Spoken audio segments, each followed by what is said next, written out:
ముందుగా చెప్పండి, భూదాన్ బోర్డు భూములు ఇండ్లు కూలిపోయినాయి. ఆ ప్రాంతాన్ని కూడా మనం విజిట్ చేసినాం. మీ అనుభవం ఏమైంది ఆ ప్రాంతంతో? కన్నీరు పెడుతుంది కమ్మం మెట్టు కదలి రండనో అన్న కదలి రండనో భూదాను భూముల పేదోళ్ళ గుండెలు అరుస్తున్నాయో మనల పిలుస్తున్నాయో.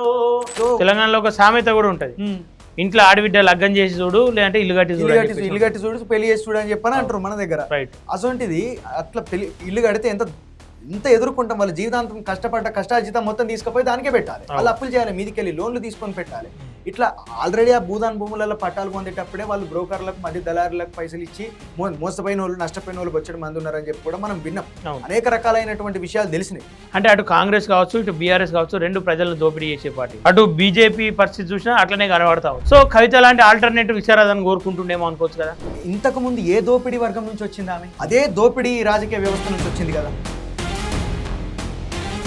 అనేక ఆరోపణలు వచ్చినది కేవలం లిక్కర్ స్కామ్ ఒకటి కాదు కదా. అది ఎక్కడి నుంచి వచ్చింది, ఆమె యొక్క నేపథ్యం ఏంటిది అనేది మనం తెలంగాణ ప్రజలకు తెలియదా? ఇక్కడ ప్రశ్న అనేది కవిత స్టాండ్ ఏంటిది అనేది కాదు, ఇక్కడ శారదం గారు ఎట్లా కలుస్తున్నారు అనేది క్వశ్చన్. అంటే అది అధికారం కోసం పొత్తు, ఇది పేద ప్రజల కష్టం కోసం, వాళ్ళ సమస్య తీరడం కోసం పొత్తు అని చెప్పి. ఇది వాస్తవం అని చెప్పి ప్రజలు నమ్ముతారా? అట్లా అనుకోవచ్చు అసలు. ఇది అధికారం కోసం కాదు, రాజ్యాధికారం కోసం కదా. ఆయన మాట్లాడేది అదే, ఈయన మాట్లాడేది అదే. సిద్ధాంతాల లోపట, ఆలోచన లోపట ఎక్కడ పొంతన లేనటువంటి కవితతోటి విశారద మహారాజ్ గారు ఎట్లా కలుస్తారండి? ఒక ప్రశ్న అనేది లేదు. అంటే 312 మందికి ఫ్లాట్లు వచ్చాడు అంటే పెద్ద విజయంగానే చూస్తున్నారు. ఏం ఫ్లాట్లు అన్నా? ఆల్రెడీ పట్టాలు ఉన్న వాళ్ళకు పట్టాలు ఇచ్చుడు. ఆ 9 ఎకరాలలో మాత్రమే రీఅకామిడేట్ చేసింది. మిగతా ఎవరైతే బాధితులు ఇంకా నష్టపోయిన వాళ్ళు అట్లే ఉన్నారో, ఇంకా పట్టాలు రాని వాళ్ళు ఉన్నారో వారి పరిస్థితి ఏంటి? తీన్మార్ మల్లన్న పోయి మన సభ మీద కూర్చుండు నిన్ననే, పట్టాలు ప్రోటోకాల్ మీద పోయి. ఆశ్చర్యం. మన ప్రజలకు అన్యాయం జరుగుతూ ఉందంటే ప్రోటోకాల్ చూసుకొని వెళ్ళిందంటే ఆయన మీద మీ అభిప్రాయం? ఆయన ఈ రోజు ప్రభుత్వంతో వేదిక ఎట్లా పంచుకున్నాడు అనేది ఒక ప్రశ్న. ప్రజల తరఫున నిలబడి మాట్లాడారు. ప్రభుత్వం చేసినటువంటి అన్యాయం గురించి ప్రశ్నించాలి కదా. ఎందుకు ఆయన సమాధానం చెప్పాలి? ఈరోజు బాధ అంతా అదే కదా. 1200 మంది తెలంగాణ అమరులు, 1200 మంది చనిపోతే ఇలా తెలంగాణలో మళ్ళీ సిప్పలే మిగిలినటువంటి పరిస్థితి. సో ప్రజలు కూడా ఒకటే ఆలోచించాలి, ఖచ్చితంగా అందరిలో చైతన్యం రావాలి, అందరిలో మార్పు రావాలి. మన వరకు కష్టం వస్తేనే మనం మాట్లాడడం కాకుండా, మన ఎదుటోనికి కష్టం వచ్చినప్పుడు కూడా మనం మాట్లాడినప్పుడు ఖచ్చితంగా ఈ రాష్ట్రంలో ఒక ఐక్యత వస్తుంది, ప్రజల్లో ఒక మార్పు వస్తుంది అని చెప్పేసి మనస్ఫూర్తిగా కోరుకుంటూ, నమస్తే, welcome to plus TV Telangana. ఈ రాష్ట్రంలో భూదాన్ బోర్డు భూములపైన జరుగుతున్నటువంటి పంచాయతీ అంత ఇంత కాదు. అంశం పైన అనేక పోరాటాలు, అనేక నిరసనలు, కొట్లాటలు, ఇవన్నిటి తర్వాత నిన్న దాదాపు 312 మందికి ఫ్లాట్స్ అయితే ఇచ్చారు. ఎవరి ఖాతాలలో వేసుకుంటా ఉన్నారు ఆ విజయాన్ని. ఒకరేమో నా పోరాటంతోనే అయిందని చెప్పి చెప్తారు, ఒకరేమో మా పార్టీ అక్కడ అడుగు పెట్టగానే అక్కడ అద్భుతం జరిగిపోయింది, వాళ్ళకి న్యాయం జరిగిపోయింది అని చెప్పి చెప్తారు. సరే, ఏదేమైనప్పటికీ దానిపైన ఇన్డెప్త్గా మేము కూడా మాట్లాడే ప్రయత్నం చేస్తాం. దాంట్లో భాగంగా ఏదైతే భూదాన్ బోర్డు భూములు కోల్పోయి రోడ్డున పడి అనేక మంది కన్నీరు పెడతా ఉన్నారో వాళ్ళపైన జయసూర్య ఒక పాట అయితే వాడిండు. దానికంటే ముందు ఒకసారి దాని గురించి సమాచారము, అలాగే ఈ ఇష్యూ బేస్ మీద కొన్ని మాటలు మాట్లాడే ప్రయత్నం చేద్దాం. నమస్తే సూర్యభాయ్. నమస్తే. ముందుగా చెప్పండి, భూదాన్ బోర్డు భూములు ఇండ్లు కూలిపోయినాయి. ఆ ప్రాంతాన్ని కూడా మనం విజిట్ చేసినాం. మీ అనుభవం ఏమైంది ఆ ప్రాంతంతో? అనుభవం అంటే అందరం కలిసి మనం పోయినాం, చూసినాం అక్కడ జరిగినటువంటి దుర్మార్గం, బాధితులు. అయితే ఇప్పుడు ఇదంతా సరే, ఇదంతా జరిగింది, మనం చూసుకుంటూ వస్తున్నాం, ఓకే. కాకపోతే ఇప్పుడు దీన్ని మా గెలుపు అని చెప్పి వివిధ రాజకీయ పార్టీలు, కొంతమంది వ్యక్తులు వీళ్ళు బాగా వాళ్ళ అకౌంట్లలో, వాళ్ళ ఖాతాలలో వేసుకొని పోతారు. ఒకటి, ఏటువంటి తిరుగుబాటైనా, ఏదైనా, ఏ తిరుగుబాటైనా, ఏ పోరాటమైనా చేయాల్సింది ప్రజలు, బాధితులు ముఖ్యంగా. ఇక్కడ వెలుగుమాట్ల ప్రజలు ఎవరైతే వెలుగుమాట్ల గ్రామం లోపల బాధితులు ఉన్నారో, నష్టపోయిన వాళ్ళు ఉన్నారో, ఇల్లు కూలిపోయిన వాళ్ళు ఉన్నారో, వాళ్ళు ఈరోజు తిరుగుబాటు చేసిండ్రు, వాళ్ళు అక్కడ ఉండి పోరాటం చేసిండ్రు. వాళ్ళ కన్నీళ్ళు, వాళ్ళ ఏడుపులు, వాళ్ళ దుఃఖం అంతా కూడా వాళ్ళ యొక్క తిరుగుబాటు వల్ల ఈరోజు వాళ్ళకు ఆ కొంత విజయం కూడా కాదు, ఇది పాక్షిక విజయం కూడా కాదు, పాక్షిక కంటే ఇంకా తక్కువనే అని చెప్పాలి. అందులో 20% కూడా న్యాయం జరిగింది అని చెప్పి మనం అనుకోవడానికి లేదండి. ఎందుకంటే 9 ఎకరాలలో అకామిడేట్ చేసారు. కానీ దాని తాత్కాలిక విజయంగా ఆల్రెడీ కొన్ని పార్టీ సంఘాలు కావచ్చు, ఇంకొంతమంది ఆ ప్రజా సంఘాలు కూడా ప్రకటించేసినాయి ఆల్రెడీ. ఈ ప్రకటించేసినంత మాత్రాన ప్రజలు మనం నమ్మే పరిస్థితి లేదు. వాస్తవాలు ఏందో ప్రజలు గమనిస్తున్నారు, చూస్తున్నారు. మొట్టమొదటిసారి నిజంగా మరి ఆ కోణంలో కూడా మనం మాట్లాడితే మొట్టమొదటిసారి విజిట్ చేసింది మీరు కదా.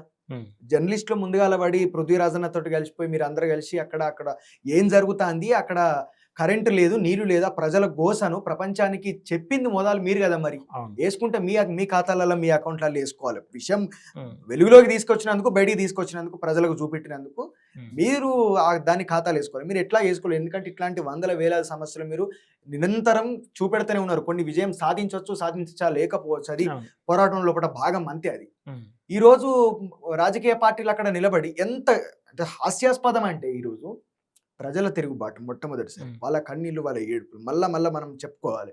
వాళ్ళు చేసిన దానికి కొంత ఉపశమనం, ఒక ఆయింట్మెంట్ లాంటిది, కాలు చేతులు నరికేసి ఆయింట్మెంట్ ఊసినట్టే చేసిరు ఈరోజు.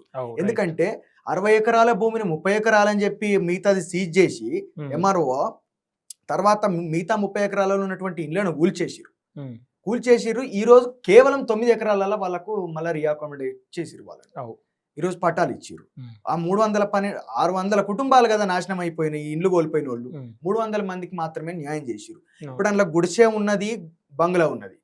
గుడిసే ₹1,00,000 అవుతుంది కావచ్చు, 2 లక్షలలో అయితే కావచ్చు. బంగ్లా కట్టిన వాళ్ళు వాళ్ళ జీవితాంతం, బంగ్లా కట్టిన వాళ్ళు ఏం పైసలు ఉన్న వాళ్ళు కాదు కదా అన్న. జీవితాంతం వాళ్ళు కష్టపడ్డది ఏదో. తెలంగాణలో ఒక సామెత కూడా ఉంటది, ఇంట్లో ఆడబిడ్డ లగ్గం చేసి చూడు, లేదంటే ఇల్లు కట్టి చూడు, పెళ్లి చేసి చూడు అని చెప్పని అంటారు మన దగ్గర. అసొంటిది అట్లా ఇల్లు కడితే ఎంత ఎదుర్కొంటాం. వాళ్ళ జీవితాంతం కష్టపడ్డ కష్టార్జితం మొత్తం తీసుకుపోయి దానికే పెట్టాలి. వాళ్ళు అప్పులు చేయాలి, మీదికెళ్ళి లోన్లు తీసుకొని పెట్టాలి. ఇట్లా ఆల్రెడీ ఆ భూములలో పట్టాలు పొందేటప్పుడే వాళ్ళు బ్రోకర్లకు, మధ్య దళారులకు పైసలు ఇచ్చి మోసపోయిన వాళ్ళు, నష్టపోయిన వాళ్ళు వచ్చే మంది ఉన్నారని చెప్పి కూడా మనం విన్నాం. అనేక రకాలైనటువంటి విషయాలు తెలిసినాయి. సో అంత కష్టపడి వాళ్ళు కట్టుకున్న తర్వాత నువ్వు బంగ్లాగా ఉన్నోనికి, గుడిసున్నోనికి గదే ఇందిరా మిల్లు ఇస్తే నువ్వు కూలగొట్టుడే ఎందుకు, మళ్ళీ ఇచ్చుడే ఎందుకు? ఒకటి ప్రభుత్వ పరంగా చూసుకుంటే ఇది ఆత్మహత్యనే కదా ప్రభుత్వం. వాళ్ళంతటా వాళ్ళు మేము నేరం చేసినామని చెప్పి ప్రజల ముంగట ఒప్పుకున్నట్టే కదా. ఒకటి. రెండో విషయానికి వచ్చేసరికి ఏంటంటే, నేను ఇక్కడ కేవలం ఏ రాజకీయ పార్టీని, నాయకుడిని విమర్శించలేను, బహుజనవాదాన్ని నేను తప్పుపడతలేను. బహుజన వాదం మీద నాకు చాలా గొప్ప గౌరవం ఉన్నది. కానీ దాన్ని ఎత్తుకొని వస్తున్నటువంటి నాయకులకు, ఆ నాయకులు ప్రజల్ని కన్ఫ్యూజ్ చేస్తున్నారు. కాబట్టి గతం లోపల ఆర్ఎస్ ప్రవీణ్ కుమార్ వల్ల మనం దాన్ని ఎదుర్కొన్నాం. కాబట్టి ఈ రోజు ఆ కన్ఫ్యూజన్ మళ్ళీ రిపీట్ కావద్దన్నటువంటి ఉద్దేశంతో ప్రజల తరపున నేను ఆ నాయకుడిని కావచ్చు, ఆ వ్యవస్థను కావచ్చు, ఆ రాజకీయ పార్టీని కావచ్చు, సంస్థను కావచ్చు, నేను ఒక చిన్న ప్రశ్న అడగదలుచుకున్న, వివరణ కోరుకుంటున్నా అంతే తప్పించి నేను వివాదం చేస్తలేను. కేవలం ఒకటే ఒక ప్రశ్న నాది.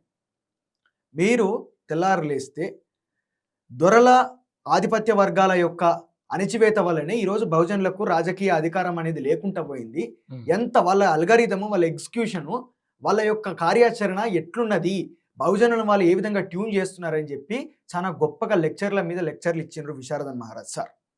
ఆయన చాలా గొప్పగా అర్థం చేయించే ప్రయత్నం చేసిండు. ఇట్లా మహాభారతం, రామాయణంలో ఉన్నటువంటి ఉపమానాలు, ఉదాహరణలు కూడా తీసుకొని ఈరోజు అగ్రవర్ణాల్లో ఉన్నటువంటి ఆధిపత్య వర్గాలు వీళ్ళందరూ కూడా బహుజనులు ఏ విధంగా మోసం చేసిండ్రు రాజకీయంగా అన్నటువంటి విషయాన్ని చాలా స్పష్టంగా మంచి ఉపమానాలతోటి ప్రజలకు అర్థం చేయించే ప్రయత్నం చేసిండ్రు కదా. ఎంత గొప్పగా నాకు చెప్పిండు కదా. మరి అట్లాంటి వ్యక్తి ఈ రోజు ఏ రకంగా కవితతోటి కలిసి ఫ్లెక్సీ కొట్టించే వెనకాల ఆయన ముంగట కూర్చున్నారు అనేది ఒక ప్రశ్న. దీనికి నాకు సమాధానం కోరుకుంటున్న బహుజన వర్గాల తరపున నేను ఒక ప్రశ్న ఇస్తున్నా. ఈ ప్రశ్న నుండి నాకు సమాధానం రావాలని చెప్పి వాళ్ళ నుండి నేను కోరుకుంటున్నా. రెండవది ఏంటంటే, ఆర్ఎస్ ప్రవీణ్ కుమార్ అనే వ్యక్తి ఎవరైతే ఉన్నారో ఆయన కేసీఆర్ తోటి కలిసినప్పుడు తప్పుగా అది తప్పైనప్పుడు ఈరోజు కవితతోటి విశారదన్ మహారాజ్ గారు కలవడం అనేది తప్పు కాకుండా అది వ్యూహం ఎట్లయితుంది? ఆర్ఎస్ ప్రవీణ్ కుమార్ది తప్పెట్టేది. ఆర్ఎస్ ప్రవీణ్ కుమార్ విషయంలో మొదటి నుంచి నేను వ్యతిరేకంగా ఉన్నా. ఆయన తీసుకున్నటువంటి నిర్ణయం ఏదైతే ఆయన కేసీఆర్ తోటి, ఈ రోజు కూడా అదే స్టాండ్ తోటి ఉన్నా. కాకపోతే అప్పుడు ఆర్ఎస్ ప్రవీణ్ కుమార్ కేసీఆర్ తోటి కలిసినప్పుడు తిట్టింది విశారదన్ మహారాజ్. సో కాబట్టి ఆయన ఏం చెప్పదలుచుకున్నారు? అప్పుడు ఆయనను చాలా దుర్మార్గంగా విమర్శించారు. అంటే అది అధికారం కోసం పొత్తు, ఇది పేద ప్రజల కష్టం కోసం, వాళ్ళ సమస్య తీరడం కోసం పొత్తు అని చెప్పి ఇది వాస్తవం అని చెప్పి ప్రజలు నమ్ముతారా? అట్లా అనుకోవచ్చు అసలు. ఇది అధికారం కోసం కాదు, రాజ్యాధికారం కోసమే కదా. ఆయన మాట్లాడేది అదే, ఈయన మాట్లాడేది అదే. రాజ్యాధికారమే అన్నారు ఫైనల్ గా. ఇద్దరికి రాజ్యం రాలేదు కదా, ఇద్దరి చేతుల్లో రాజ్యం లేదు ఇప్పుడు. ఆ రోజు అధికారం కోసం అని చెప్పి మాట్లాడినా ఈ రోజు వీళ్ళు దేనికోసం మాట్లాడుతున్నారు? వాళ్ళు గదే మార్పు అన్నారు, వీళ్ళకి ఇదే మార్పు అన్నారు. వాళ్ళు గదే గాడిద సామెత చెప్పారు, వీళ్ళు గదే గాడిద సామెత చెప్తా ఉన్నారు. ఇక్కడ అవన్నీ అవసరం లేదు. ఈ రోజు ఆత్మహత్య చేసుకుంటున్నది ఎవరు? స్వయంగా ఇట్లాంటి విపరీతమైనటువంటి నిర్ణయాలతోటి. ఏ రకంగా ఇప్పుడు అన్న ఒక విభిన్నమైనటువంటి సిద్ధాంతాలు ఆలోచనలు కలిగినటువంటి రాజకీయ పార్టీలు ఒక చోట ఒక తాటి మీద కలిసినాయి అంటే వాటికి చాలా గొప్ప లక్ష్యాలు ఉండాలి. ఓకే. ఎందుకంటే చరిత్రలో ఒకసారి మనం చూసుకుంటే ఎడమొహం పొడమొహంగా ఉండేటటువంటి భారతీయ జనతా పార్టీ సైద్ధాంతికంగా కమ్యూనిస్ట్ పార్టీలు ఒక సందర్భంలో కలిసినాయి చరిత్రలో. ఎప్పుడు కాంగ్రెస్కు వ్యతిరేకంగా, కాంగ్రెస్ యొక్క అణిచివేతకు వాళ్ళ యొక్క దుర్మార్గానికి వ్యతిరేకంగా పోరాటం చేయడానికి ఎన్టీ రామారావు తోటి ఆ సందర్భంలో నేషనల్ ఫ్రంట్ ఆయన పెట్టినప్పుడు ఒక తాటి మీదకి కమ్యూనిస్టులు వీళ్ళు వచ్చిర్రు. ఇది భారతీయ జనతా పార్టీ ఒక తాటి మీదకి వచ్చింది. చరిత్రలో రెండోసారి కూడా మళ్ళీ అట్లాంటి ఒక విచిత్రమైనటువంటి సందర్భం ఏర్పడ్డది. అది కూడా మన తెలంగాణ ఉద్యమం లోపల. తెలంగాణ ఉద్యమం లోపల ఆర్ఎస్ఎస్ జెండా, ఆర్ఎస్యు జెండా రెండు ఒక చోట కలిసినాయి. ఒకటే చోట ఎస్ఎఫ్ఐ, ఏబీవీపీ జెండాలు ఎగిరినాయి మిలియన్ మార్చ్. మీరు ఎప్పుడో వీడియో తీస్తుంటది. అంటే ఒక రాజకీయ లక్ష్యం ఏదైతే ఉందో, ఒక గొప్ప లక్ష్యం పెట్టుకున్నప్పుడు రెండు విభిన్నమైనటువంటి ముఖాలు, విభిన్నమైనటువంటి ఆలోచనలు, సిద్ధాంతాలు కలిగినటువంటి రెండు రాజకీయ శక్తులు ఒక చోటకి చేరుతాయి. అది చారిత్రాత్మకమైనటువంటి లక్ష్యాలు ఉంటాయి. ఈరోజు ఏ చారిత్రాత్మకమైనటువంటి లక్ష్యం కోసము సిద్ధాంతాల లోపట, ఆలోచన లోపట ఎక్కడ పొంతన లేనటువంటి కవితతోటి విశారదన్ మహారాజ్ గారు ఎట్లా కలుస్తారనేది ఒక ప్రశ్న అనేది లేవనెత్తాలి. అంటే అటు కాంగ్రెస్ కావచ్చు, ఇటు బీఆర్ఎస్ కావచ్చు, రెండు ప్రజలను దోపిడీ చేసే పార్టీలు. అటు బీజేపీ పరిస్థితి చూసినా అట్లనే కనబడతా ఉంది. సో కవిత లాంటి ఆల్టర్నేటివ్ విశారదన్ కోరుకుంటుండేమో అనుకోవచ్చు కదా. ఇంతకు ముందు ఏ దోపిడీ వర్గం నుంచి వచ్చింది ఆమె?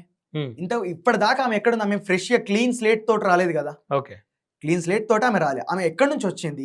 అదే దోపిడీ రాజకీయ వ్యవస్థ నుంచి వచ్చింది కదా. ఆ పార్టీ నుంచే వచ్చింది కదా. రెండు దఫాలు ఆయన ముఖ్యమంత్రి ఉన్నప్పుడు ఆయన అండర్ లోపలనే పనిచేసింది కదా పార్టీ కోసం. ఆమె మీద అనేక ఆరోపణలు వచ్చినాయి. కేవలం లిక్కర్ స్కామ్ ఒకటి కాదు కదా, అనేక రకాలైనటువంటి రియల్ ఎస్టేట్ ఆరోపణలు, ఇవి మిగతా మన ఈ ఎఫ్టీఎల్ బఫర్ జోన్ అని చెప్పి ఇక్కడ హైడ్రో వచ్చిన తర్వాత ఆమె మీద అనేక ఆరోపణలు వచ్చింది, కబ్జా ఆరోపణలు కూడా వచ్చినాయి కదా. సో ఆమె ఎక్కడి నుంచి వచ్చింది, ఆమె యొక్క నేపథ్యం ఏంటిది అనేది మనం తెలంగాణ ప్రజలకు తెలియదా? మనకు కొత్తగా మనం ఆలోచించుకోవాల్సినటువంటి అవసరం లేదు. తెలంగాణ ప్రజలకు చూస్తున్నారు కదా. ఈ రోజు ఇక్కడ ప్రశ్న అనేది కవిత స్టాండ్ ఏంటిది అనేది కాదు. ఇక్కడ విశారదన్ గారు ఎట్లా కలుస్తున్నారు అనేది క్వశ్చన్. ఓకే, అది ప్రశ్న. ఇంకొక విషయము, ఇది కేవలం నా వ్యక్తిగతమైనటువంటి ప్రశ్న. ఇద్దరు కలిసి కూర్చున్నారు, ఓకే, మేము మా యొక్క న్యాయం జరిగే వరకు మేము దీక్ష విరమించమని చెప్పి మాట్లాడాము. రైట్, వాస్తవం. కరెక్ట్గా వీళ్ళు దీక్ష కూర్చున్న తర్వాత ఒకరోజు గ్యాప్ లోపటనే ప్రభుత్వం మేము వాళ్ళకు ఇండ్ల పట్టాల పంపిణీ చేస్తామని చెప్పి ప్రకటిస్తుంది. అంటే వారు పోరాట ఫలితం అనుకోవచ్చుగా. ఏమో ఇది ప్రీ ప్లాన్ ఉన్నదేమో అన్నటువంటి ఒక ప్రశ్న కూడా వస్తుంది. మరి కవితకు ఆల్రెడీ సమాచారం ఉంది దీని గురించి అనేది కూడా కొద్దిగా, అంటే విషయాలను చూస్తా అంటే మాత్రం జరిగినటువంటి పరిణామాలను చూస్తా అంటే అదే అర్థమవుతా ఉన్నది. ఇది ఎట్లా జరిగింది ఈ ప్రశ్న ఇదేదో వివాదం చేయడానికో లేకపోతే పుల్లబెట్టడానికో నేను మాట్లాడతలేను. లాస్ట్ అట్లా చేసి ఇది విశారదన్ విజయం, ఇది కవిత విజయం, ఇది ఫలానా వాళ్ళ విజయం అని చెప్పి, అసలు విజయం ఎక్కడొచ్చింది? అక్కడ న్యాయం జరిగిందా? బాధితులకు విజయం అని చెప్పుకోవడానికి, మనమైనా విజయం అని చెప్పుకోవడానికి 312 మందికి ఫ్లాట్లు వచ్చాడు అంటే పెద్ద విజయంగానే చూస్తున్నారు. ఏం ఫ్లాట్లు అన్నా? ఆల్రెడీ పట్టాలు ఉన్న వాళ్ళకు పట్టాలు ఇచ్చుడు ఏంది? ఎన్లు ఇచ్చిర్రు పట్టాలు. ఆ 9 ఎకరాలలో మాత్రమే రీఅకామిడేట్ చేసింది. మిగతా ఎవరైతే బాధితులు ఇంకా నష్టపోయిన వాళ్ళు అట్లే ఉన్నారో, ఇంకా పట్టాలు రాని వాళ్ళు ఉన్నారో వారి పరిస్థితి ఏంది? దీని గురించి ఎవరు అడగాలి? ఇది కేవలము నరికి చేతులు నరికి ఈరోజు ఆయింట్మెంట్ పూసినట్టు, గాయానికి మందు పూసినట్టు ఏందన్నట్టు. ఇది తమాషా లెక్క, ఆట లెక్క. ఎవడుగుల కొట్టుమన్నాడు? ఇది కదా అడగాల్సింది మనం. ఎవడుగులం కొట్టుమన్నాడు? నిన్ను కూలగొట్టినోనికి శిక్షేది. ఇండ్లు నిర్దాక్షిణ్యంగా కలెక్టర్కు శిక్షేది. కలెక్టర్ గురించి నేను ఒక విషయం చెప్తా. ఖమ్మం జిల్లా కలెక్టర్ దురిశెట్టి అనుదీప్, ఆయన మా ఉమ్మడి కరీంనగర్ జిల్లా నుంచి బహుజన వర్గాల నుంచి వచ్చినటువంటి బిడ్డ. ఆయనకు కష్టం సుఖం అన్ని కూడా తెలుసు, బహుజన వర్గాలు పడేటటువంటి ప్రతి బాధ తెలుసు. నేను ఆయన అడుగుతా ఉన్నా, 2018లో నేను ఎస్ఆర్ఆర్ కాలేజీలో చదువుకునేటప్పుడు అనుదీప్ అన్నా నువ్వు అక్కడికి వచ్చి నువ్వు మాట్లాడిను, చాలా గొప్ప సందేశం ఇచ్చిను, ఈ వర్గాలు ఎట్లా చదువుకొని పైకి రావాలని చెప్పి చాలా గొప్పగా మాట్లాడిండు. ఎగ్జిక్యూషన్ ఎట్లుండాలి, నేను ఒకవేళ నేను కలెక్టర్ గిట్ల అయితే నేను భవిష్యత్తులో పట్టనే ఆయన ర్యాంక్ వచ్చిన తర్వాతనే నేను కలెక్టర్గా పోస్టింగ్ వచ్చిన తర్వాత నేను ఈ రకంగా రాజ్యాంగబద్ధంగా నేను నా యొక్క పరిపాలన అందిస్తా ప్రజలకు, ఒక ప్రభుత్వ ఉద్యోగిగా అని చెప్పి మాట్లాడిండు ఆయన. మరి 2018లో అట్లాంటి వ్యాఖ్యలు చేసినవి ఈ రోజు నీ క్రెడిబిలిటీ ఏడబోయింది, ఈ రోజు నీ జవాబుదారితనం ఏడబోయింది ప్రజల వద్ద. ఈ రోజు నువ్వు వాళ్ళంతా నేరస్తులు అని చెప్పి మాట్లాడిండు ఆయన. అక్కడ ఎవరైతే భూదాన్ భూములలో ఇండ్లు కట్టుకున్నారో వాళ్ళంతా నేరస్తులు, అందుకే మేము ఖాళీ చేయించడం, వెకెట్ చేయించడం, ఇది భూదాన్ భూమి కాదు ప్రభుత్వ భూమి అని చెప్పి మాట్లాడతాడు. ఓకే. కన్ఫరెంట్ చేస్తాడు. సరే, ఇంత ఇష్యూ జరిగింది కదా, ఈ ఇష్యూలో ప్రజలు నేర్చుకోవాల్సిన గుణపాఠం ఏందనుకో? ప్రజలు గుణపాఠాలు ఎందుకు నేర్చుకుంటారన్న? ప్రజలు అంటే గుణపాఠం చెప్తారు. అల్టిమేట్ గా అక్కడ కాంగ్రెస్, ఖమ్మం అంటేనే కాంగ్రెస్ కు కంచుకోట, కమ్యూనిస్టుల కంచుకోట అని చెప్పి చెప్తారు. అంటే ప్రజలు కాంగ్రెస్ కావచ్చు, కమ్యూనిస్టులను కావచ్చు, అంత కాపాడుకుంటూ వస్తే చివరికి వాళ్ళకి మిగిలింది ఏంది? బోక పంచలు. వాళ్ళు ఏం నేర్చుకోవాలి దీని నుండి? ఒకటి ప్రజలు నేర్చుకోవాల్సింది తెలివి ఎట్లయినా ఇప్పుడు ఒకటన్నా, జాతీయ పార్టీలైనా రాష్ట్ర పార్టీలైనా ఏ పార్టీ రాజకీయ పార్టీ అన్నప్పుడు దోపిడీ చేస్తుంది. దోపిడీ అనేది చేసినప్పుడు దానికి ప్రతిఘటన అనేది ఉండాలి. ఫస్ట్ ఆఫ్ ఆల్ ప్రజలు చట్టం తెలుసుకోవాలి, రాజ్యాంగం తెలుసుకోవాలి. ఈ రోజు అవి తెలియకనే, అక్షరాస్యత లేకనే ఈ రోజు ప్రజలు మోసపోతున్నారు. ఈ రోజు మీలాంటి వాళ్ళు ఇంకెవరో పోయి మీకు ఇంత అన్యాయం జరుగుతుంది, మీకు హక్కు ఉన్నది, మీరు అడగండి అని చెప్పి వాళ్ళని ఎడ్యుకేట్ చేస్తే తప్పించి, వాళ్ళను ప్రభావితం చేస్తే ఇంకొకరు వచ్చి చైతన్యం చేసేదాకా మనం ఎందుకు తెచ్చుకోవాలి? నిత్య చైతన్యవంతమైనటువంటి నేల అని చెప్పి సుప్రీంకోర్టు మన తెలంగాణ గురించి చెప్తా అంటే, ఈ రోజు ఇక్కడ ఇంకా మనం చట్టం గురించి తెలుసుకోకపోతే, మన రాజ్యాంగం గురించి, మన హక్కుల గురించి మనం తెలుసుకోకపోతే ఎట్లా? ప్రజలు నేర్చుకోవాల్సినటువంటి గుణపాఠం కాదు, పాఠం. ఏం పాఠం నేర్చుకోవాలి? చట్టం నేర్చుకోవాలి. మనకి ఎట్లాంటి అన్యాయం జరుగుతుంది, మనం ఏం చేయాలి, మనం ఎట్లా, వాడొచ్చి మనని వెకేట్ చేయిస్తే, ఇట్లే మనని నిర్వాసితులను చేస్తే, మన మీద అన్యాయంగా ఇట్లాంటి అణచివేత ప్రయోగించినప్పుడు మనకున్నటువంటి హక్కును వాడుకొని ఎట్లా ప్రతిఘటించాలి అన్నటువంటి విషయం గురించి ప్రజలు నేర్చుకోవాలి. ఇక్కడ నుంచి ఆ పాఠం నేర్చుకోవాలని చెప్పి నేను అనుకుంటాను. ఓకే. వెలుగుమట్ల బాధితుల పైన, వాళ్ళ కన్నీటి పైన, వాళ్ళ కష్టాల పైన, ప్రభుత్వ దోపిడీ పైన ఒక పాట కూడా వాడారు. ఒకసారి ఆ పాట మన ప్రేక్షకుల కోసం వాడే ముందు మేము కూడా ఒకటి చెప్పదలుచుకున్నాం. ఏంటంటే, తీన్మార్ మల్లన్న పోయి మన సభ మీద కూర్చుండు నిన్ననే, పట్టాలు పంచుతూ ఉంటే, గతంలో దాన్ని వ్యతిరేకించినటువంటి వ్యక్తి, వాళ్ళకి న్యాయం జరిగేంత వరకు నిలబడతా అన్నటువంటి వ్యక్తి పోయి మళ్ళీ అదే సభలో ప్రోటోకాల్ మీద పోయి ఆశ్చర్యం.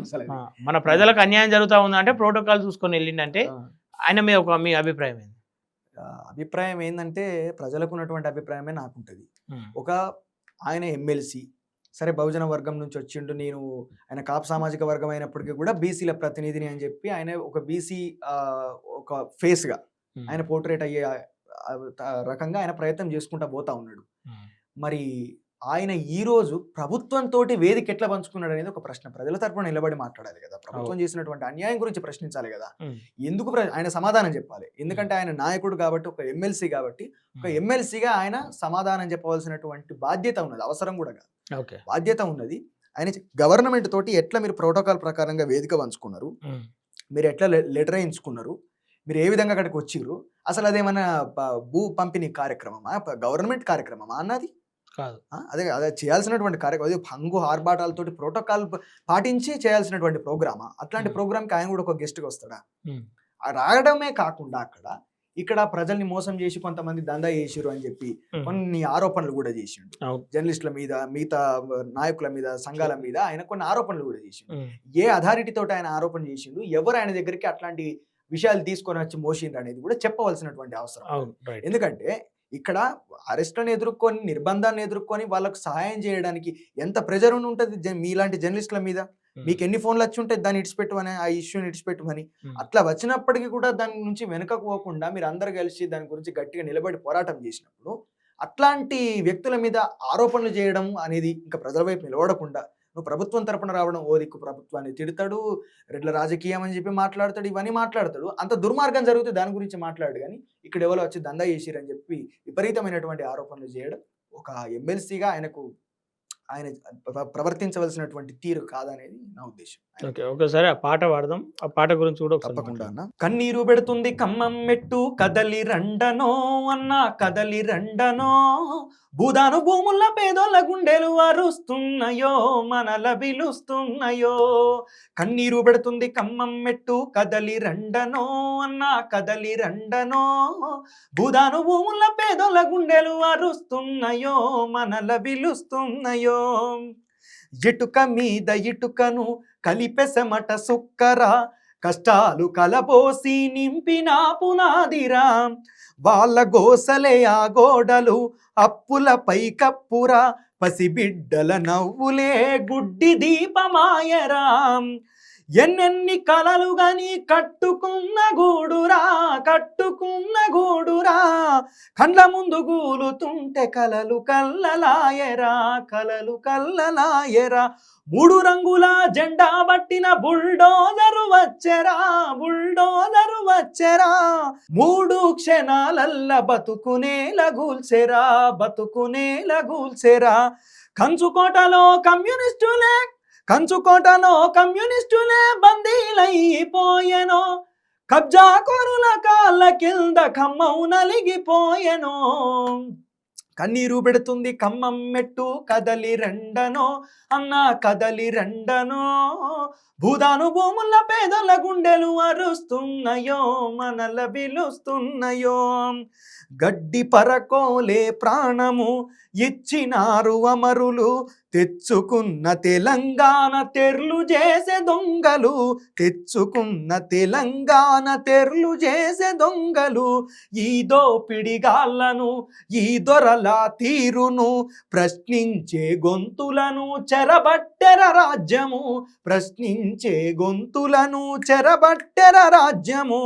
లాఠీలు అరెస్టులతో ఆపలేరు యుద్ధము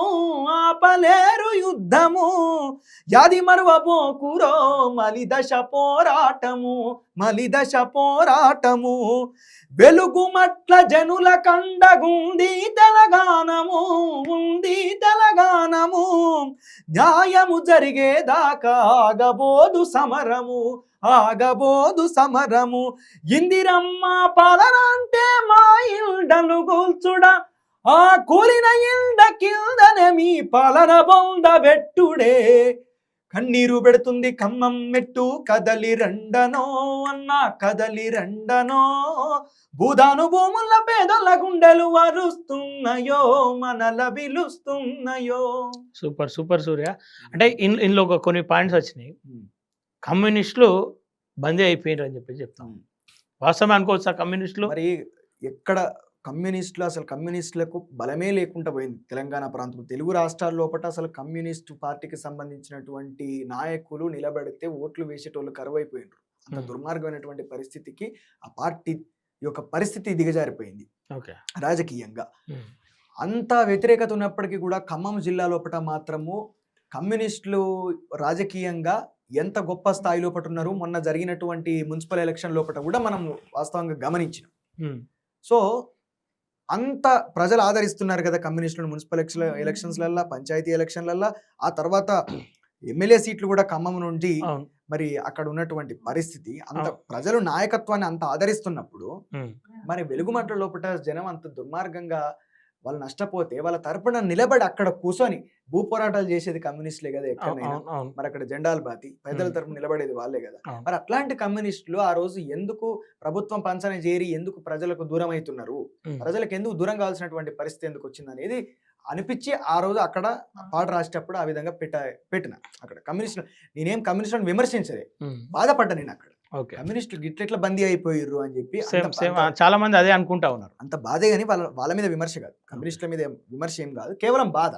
ఎందుకంటే ప్రజలు అంత గొప్పగా ఆదరిస్తున్నారు. పేదలే కదా కమ్యూనిస్టులకు ఓటేసేది, కమ్యూనిస్ట్ పార్టీలకు ఓటేసేది కంప్లీట్ గా పేదలే, పేద వర్గం నుంచి వచ్చినటువంటి ప్రజలే వేస్తారు. వేసి అంత గొప్పగా ఆదరిస్తున్నప్పుడు వాళ్ళు ఏదో నామకే వాస వచ్చి అక్కడ నిలబడి జెండాలు పట్టుకొని నిలబడి ఏదో మనం వాళ్ళకు మద్దతు తెలిపిన అయిపోయింది అన్నట్టుగా పోకుండా మీ భూ పోరాటం ఎంత గట్టిగా చేస్తారో అట్లా నిలబడి వాళ్ళకు ఇది కాదు, ఇది తప్పు, ఇది అన్యాయం అని చెప్పి గట్టిగా నిలబడి వాళ్ళ తరపున పోరాటం చేసి ఉంటే ఈ రోజు తెలంగాణ రాష్ట్రం లోపలనే కమ్యూనిస్టుల మీద విపరీతమైనటువంటి గౌరవం ప్రజలకు ఇంకా పెరిగేది. వాళ్ళకు పాత రోజులన్నిటి వచ్చేటివి కావచ్చు వాళ్ళు నిలబడి చేసిన పోరాటానికి.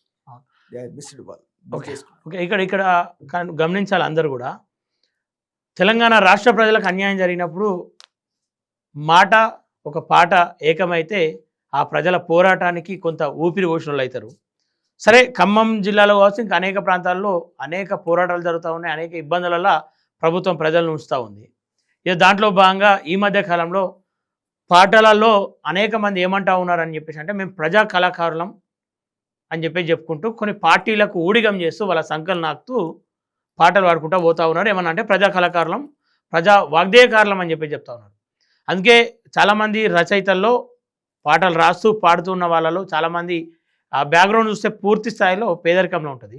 ఇలా ఖమ్మం ప్రజల పరిస్థితి పైన కావచ్చు, అలాగే డిజిటల్ మీడియా కొట్లాడుతున్న తీరు పైన కావచ్చు, ఇంకా అనేక సమస్యల పైన పాటలు పాడే ప్రయత్నం చేస్తూ జయసూర్య లాంటి వాళ్ళు కావచ్చు, సుక్కరామ్ నరసన్న, ఇంకా వీళ్ళంతా కూడా ప్రజల పక్షాన నిలబడే ప్రయత్నం చేస్తూ ఉన్నారు. వీళ్ళకి ముందుగా మనం అందరం కూడా థ్యాంక్స్ చెప్పుకోవాలి. నిజంగా అంటే ఏ స్వార్థం లేకుండా, ఎందుకంటే ఒక పాట నువ్వు అనుకుంటే 1,00,000 నుండి 2,00,000 దాకా సంపాదించవచ్చు. మీదికెళ్ళి ఖర్చు పెట్టుకొని ప్రజల పక్షాన పాట పాడడం అంటే చాలా గొప్ప నిర్ణయం. ఖచ్చితంగా మీరు కూడా ఇట్లనే ఉండాలని చెప్పేసి మనస్ఫూర్తిగా కోరుకుంటున్నా. ప్రజలు ఖచ్చితంగా మీలాంటి వాళ్ళను అందరానికి ఎత్తుకుంటారు, వాళ్ళ గుండెలో మిమ్మల్ని పెట్టుకుంటారని చెప్పేసి మనస్ఫూర్తిగా కోరుకుంటా ఉన్నా. ప్రజలు కూడా ఆలోచించాలి. కేవలం ఆపద వచ్చినప్పుడే మనం మాట్లాడడం, పోరాటం చేయడం కాదు, ఆపదను ముందే గ్రహించి దొంగడెవడు లంగెవడు అని చెప్పేసి గమనించి మన చేతిలో ఉన్నటువంటి ఆయుధం కేవలం ఓటు. ఆ ఓటు చైతన్యం ఖచ్చితంగా ప్రతి ఒక్కరికి ప్రజల్లోకి రావాలి. ఆ ఓటు చైతన్యం వచ్చినప్పుడే మన బతుకులు మారుతాయి, మన భవిష్యత్తు మారుతాయి అని చెప్పేసి సందర్భంగా కోరుకుంటా ఉన్నా. నువ్వేమైనా చెప్తావా? ఒకటి ఇంతకుముందు మీరు ఒక మాట అన్నారు కదా కళాకారుల గురించి.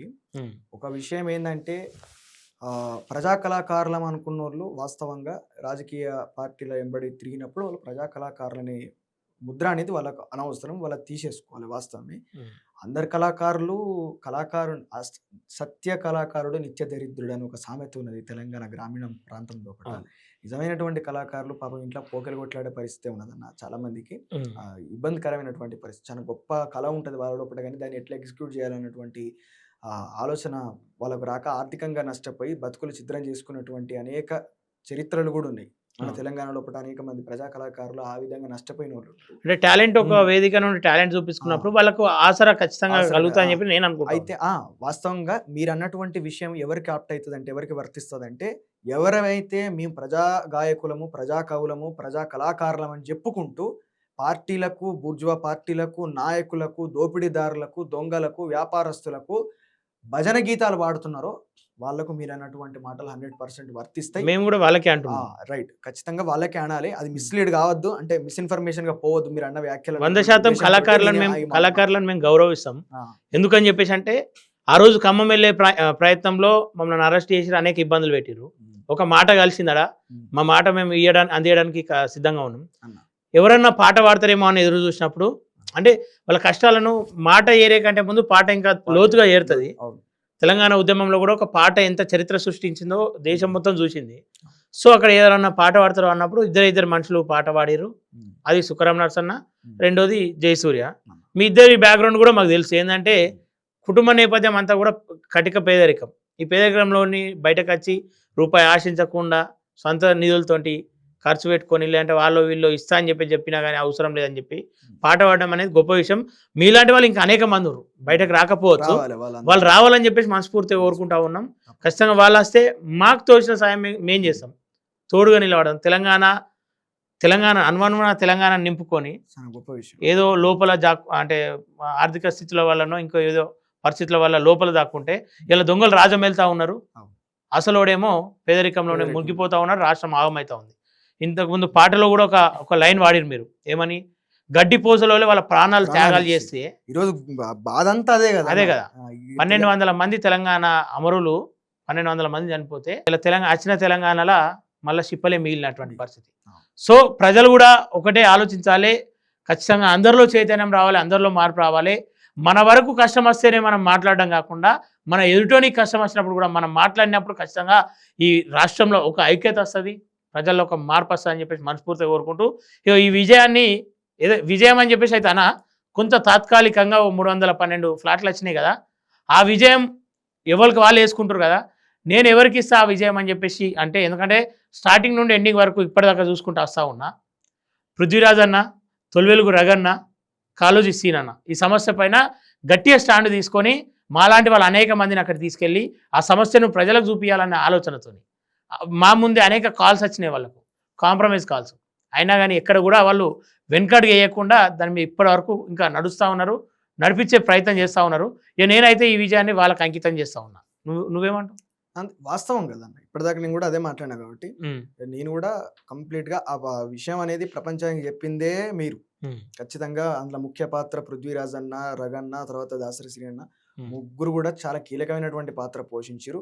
అయితే వాళ్ళేం రాజకీయ నాయకులు కాదు, గట్టిగా వాళ్ళు ఏం వేసుకొని దానికి ఎన్కరేజ్ చేసుకోవడానికి మీరేం రాజకీయ పార్టీలకు ఉడిగా చేసేటోళ్ళు కాదు. మీరు ప్రజల తరపున నిలబడి ప్రజల సమస్యల్ని ప్రపంచానికి చూపెట్టే స్థితి లోపట, గొప్ప స్థాయి లోపట, స్థానం లోపట ఉన్నోళ్ళు.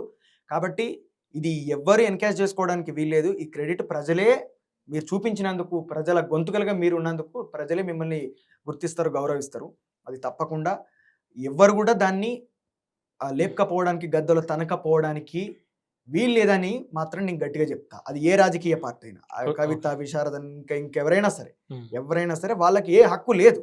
వాళ్ళు చివరి నిమిషంలో వచ్చి ఇది మా విజయము, మా అనేక సమస్యలని వాటి మీద గట్టిగా స్టాండ్ తీసుకొని పోరాటం చేస్తున్నారు. వాళ్ళు కూడా అన్నిటిని ఒకటే ఘాటు గట్టించి కూడా చూడం. కాకపోతే ఏంటంటే కన్ఫ్యూజన్ చేయొద్దు, ప్రజల కన్ఫ్యూజన్ అనేది ఉండొద్దు అనేది మా ఉద్దేశం. బహుజనవాదం అనేటటువంటి స్టాండ్ మీద గతంలో ప్రజలు ఎంత నష్టపోయారు అనేది, ముఖ్యంగా బీసీ, ఎస్సీ, ఎస్టీ ప్రజలు వాళ్ళందరూ కూడా మోసపోయారు, చాలా దుర్మార్గంగా వంచబడ్డారు. కాబట్టి ఆ వంచనకు గురయ్యారు. కాబట్టి దయచేసి ఇప్పుడు విశారదన్ మహారాజ్ గారు ఆత్మవంచన చేసుకోకుండా బాగుంటుంది అనేది. ఆయనకున్న శక్తి అమోఘం. ఆ శక్తిని ఆయన గట్టిగా thank you so much Surya. Communist పార్టీలు కూడా ఒకసారి ఆలోచించాలి. ప్రజలకు ఎక్కడ కష్టం ఉంటే అక్కడ కమ్యూనిస్టు జెండా ఉంటుందని చెప్పేసి ఒక నినాదం ఉంటుండే. దానికి భిన్నంగా అయితే పనిచేస్తూ ఉన్నారు ఖమ్మంలో. ఇకనైనా మీరు మేలుకోవాలి, ప్రజల పక్షాన నిలబడాలి, మీరు కొట్లాడాల్సిన అవసరం ఖచ్చితంగా ఉంది. ఇప్పటికి కూడా కమ్యూనిస్టులను తిట్టాలని చెప్పేసి అంటే చాలామందికి నోరు రావట్లేదు. ఖమ్మం ఘటన చూసాక తిట్టాలనిపిస్తుంది, కానీ ఎక్కడో ఒక చోట మీ మీద ప్రేమ కావచ్చు, మీ మీద అభిమానం ఆ మాటలు నాపుతా ఉంది. ఈ అభిమానాన్ని, ఆ ప్రేమను అట్లనే కాపాడుకొని ఖచ్చితంగా బయటకు వెళ్ళాలని చెప్పేసి మనస్ఫూర్తిగా కోరుకుంటా ఉన్నా.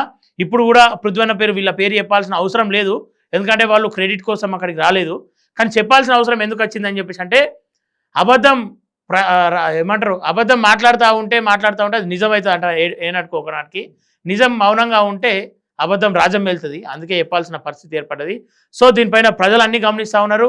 ప్రజల పక్షాన ఎవరు నిలబడతా ఉన్నారు, ఎవరు నిలబడాలి, ఎవరు పోరాటం చేయాలన్న ఆలోచన ప్రజల్లో కూడా ఖచ్చితంగా ఉందని చెప్పేసి మనస్ఫూర్తిగా కోరుకుంటూ అందరూ బయటకు రావాలి. ఖచ్చితంగా తెలంగాణను కాపాడుకోవాల్సిన అవసరం ఇంకా ఉంది. ఎందుకని చెప్పేసి అంటే కొంతమంది కామెంట్స్ చేస్తూ ఉన్నారు, ఇంకెక్కడ తెలంగాణ ఎప్పుడు వచ్చింది, అయిపోయిందని చెప్పి చెప్తా ఉన్నారు. తెలంగాణ మాత్రమే వచ్చింది, భౌతిక తెలంగాణ, సామాజిక తెలంగాణ వచ్చే వరకు ఖచ్చితంగా మన మాటలు, మన అడుగులు, మన పాటలు ఖచ్చితంగా నడవాలని చెప్పేసి, ఏకతాటి మీదకి రావాలని చెప్పేసి మనస్ఫూర్తిగా కోరుకుంటూ చూస్తున్నాడు plus TV Telangana. Thank you.